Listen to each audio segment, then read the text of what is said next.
কতবার দোয়া ইউনুস পাঠ করলে গায়েবী সাহায্য পাবেন? আমরা কিন্তু দোয়া ইউনুসের ফজিলত অনেকেই জানি। দোয়া ইউনুস এমন একটি দোয়া, যেই দোয়া পড়ে হযরত ইউনুস আলাইহিস সালাম কঠিন বিপদ থেকে মুক্তি পেয়েছিলেন। এই দোয়াটি পবিত্র কোরআনুল কারীমের ভিতরে রয়েছে। 17 নম্বর পারার 8 নম্বর পৃষ্ঠার 9-10 নম্বর লাইন, সূরা আম্বিয়ার 87 নম্বর আয়াতে খুবই চমৎকার একটি দোয়া। হযরত ইউনুস আলাইহিস সালাম যখন কঠিন বিপদে পড়েছিলেন, তাকে যখন নদীতে ফেলে দেওয়া হয়েছিল, 3টি অন্ধকারের ভিতরে পড়েছিলেন। 1 নাম্বার হচ্ছে রাতের অন্ধকার, 2 নাম্বার পানির নিচের অন্ধকার, 3 নাম্বার মাছের পেটের অন্ধকার। একটা মাছ তাকে খেয়ে ফেলেছিল। দেখুন কঠিন মুসিবতে ইউনুস আলাইহিস সালাম পড়েছেন। মাছ যখন তাকে নিয়ে সাগরের তলদেশে চলে গেছে, এখন দেখে এই সাগরের তলদেশে কেউ তাকে বাঁচাতে পারবে না একমাত্র আল্লাহ ছাড়া। হযরত ইউনুস আলাইহিস সালাম কঠিন বিপদে পড়ে গেলেন, 3টি অন্ধকারের ভিতরে পড়লেন, আর মনে মনে চিন্তা করলেন এই বিপদ থেকে আমার মা বাবা আমাকে রক্ষা করতে পারবে না, আমার ভাই, আমার আত্মীয় স্বজন, আমার গোত্রের লোকেরা আমাকে রক্ষা করতে পারবে না। যদি রক্ষা করতে পারেন একজন পারবেন, তিনি হলেন আমার আল্লাহ। তখনই তিনি আল্লাহর কাছে একটা দোয়া করলেন। দোয়াটা সূরা আম্বিয়ার ভিতরে আল্লাহ পাক রব্বুল আলামিন 87 নম্বর আয়াতে কোট করে দিয়েছেন, লা ইলাহা ইল্লা আনতা সুবহানাকা ইন্নী কুনতু মিনাজ জালিমিন।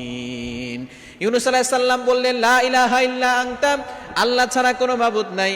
লা ইলাহা ইল্লা আনতা সুবহানাক, আল্লাহ পবিত্র, আল্লাহর কোনো ভুল নাই, আল্লাহর কোনো ত্রুটি নাই। আমরা অনেক সময় বিপদে পড়লে আল্লাহকে অভিযোগ করি, আল্লাহ অনেকে গুনাহ করে, সুদ খায়, ঘুষ খায়, তাদের কোনো ক্ষতি হয় না, তাদের কোনো বিপদ আসে না, কিন্তু আমি যে বিপদে পড়লাম এটা কেন হলো? সুতরাং এই ধরনের অভিযোগ যারা করেন তারা ভালো করে শুনেন। ইউনুস আলাইহিস সালাম কঠিন বিপদে পড়ে আল্লাহকে কোনো অভিযোগ করেন নাই, বললেন লা ইলাহা ইল্লা আনতা সুবহানাক, আল্লাহ পবিত্র, আল্লাহর কোনো ভুল নাই, আল্লাহর কোনো ত্রুটি নাই। ইন্নী কুনতু মিনাজ জালিমিন, আমি নিজে অপরাধ করেছি। ইউনুস আলাইহিস সালামের কোনো ভুল ছিল না, তারপরও তিনি নিজেকে অপরাধী করছেন। সুতরাং আমরা কোনো সময় কাউকে অপরাধী বলবো না, নিজেকে অপরাধী বলে আল্লাহর কাছে ছোট করব।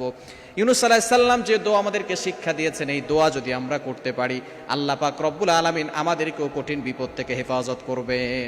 এজন্য কতবার পড়বেন এই ইউনুস? অনেকে দেখা যাচ্ছে 100 বার পরে, অনেকে 1000 বার পরে, অনেকে 1 লক্ষ বার পরে। আপনি যদি ইয়াকিনের সাথে 100 বার পড়তে পারেন, তাহলে আল্লাহ পাক রব্বুল আলামিন আপনার গায়েবীভাবে সাহায্য করতে পারেন। তবে শুরুতে দুরূদ শরীফ পড়বেন, শেষে দুরূদ শরীফ পড়বেন, কারণ দুরূদ শরীফ পড়লে সরাসরি দোয়াটা আল্লাহর আরশে গিয়ে নক করে। এরপরে আপনি যতটুকু পারেন পড়বেন, তবে ইয়াকিনের সাথে পড়বেন যে আল্লাহ তাআলা আমাকে এই বিপদ থেকে হেফাজত করবেন, গায়েবীভাবে সাহায্য দিবেন। যদি আপনি ইয়াকিনের সাথে পড়তে পারেন, 100 বার পড়লেও আল্লাহ পাক রব্বুল আলামিন আপনাকে কঠিন ও জটিলতম বিপদ থেকে হেফাজত করবেন।